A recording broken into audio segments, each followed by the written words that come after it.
I'm Jorin Garguilo, and you're watching Improv Nerd with Jimmy Carrane. Improv Nerd. So you're 30 years old, you're in North Yeah. Carolina, you're doing comedy sports, which then changes to Comedy Works, and you're like, oh, should I go to Chicago or not? Because 30 years old to move to Chicago it's considered on the older side. Yeah. How did you decide to make that move? I emailed a bunch of friends that were here already and asked them if I was too old. And what'd they say?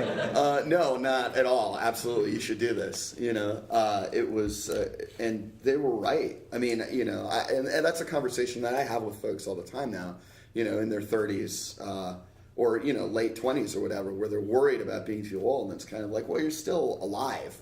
And, you're still alive, you're still a person, you still have, an engagement with the experience of living. And so, the panic that you're feeling is just hangover from being in your 20s, which is miserable. Don't worry, it gets better, just do it. And you also got an audition for Boom Chicago, which brought you here, and it was like...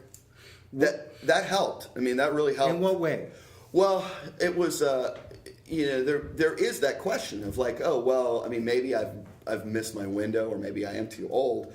But I guess maybe I was 28 at the time when that happened, and the friend that I began comedy sports with was at Boom Chicago already.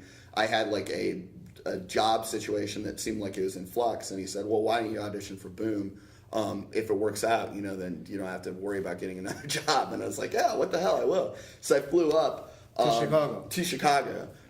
They were auditioning in New York and Chicago, and I flew to Chicago and just to take a wild shot at it. And of course, it's a lot of what they're looking at is short form, so I probably was very much in tune with the kind of thing that they want to see. But I went into their whole audition process, and I got a call back from that. And how'd you feel about that? Good. Really, I mean, good, great. It sort of affirmed this notion of like, oh, well, maybe actually I do know somewhat what I'm doing. That I can be this, sort of rough, weird, pagan from the out country and come in and show enough natural value that that'd be worth consideration, And I did that callback with, there, I don't know, hundreds of people down to 20 or whatever, and I did the callback, and just a lack of knowledge on my part, but I really walked out of that callback thinking, oh shit, they're gonna hire me, and I am not financially solvent to move to Amsterdam. And then they called me and were like, no, we're not gonna hire you. But it was still, I like saw people that didn't get callbacks that I had seen playing weekend shows at IO when I had visited, and it was very much like okay, well, on an even playing field where nobody knows anyone,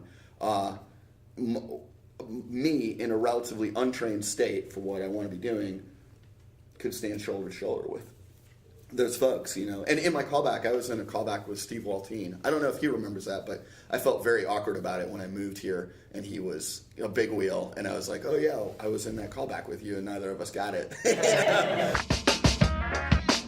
Improv Nerd. Hello? Hello, Sheila. Why did you hang up on me? I slipped. I slipped and fell down, embraced myself with the telephone. Is Joe there? Is Joe in trouble? Are you calling the police? No, I'm not calling the police. Joe's fine. We're working. I have insisted that he come over to my house today because we recently received a certificate for excellent work and we deserve to celebrate. It seems like things are a little shaky on the horizon, so maybe the situation will change. What I said to you earlier was a prank in order to break the ice and let Joe come to my house. Well, he's got to be home by 9 o'clock tonight. Oh, he will be. Or I'm holding you responsible. I'm comfortable with that. It was good. Okay, cool. Well, she got the message.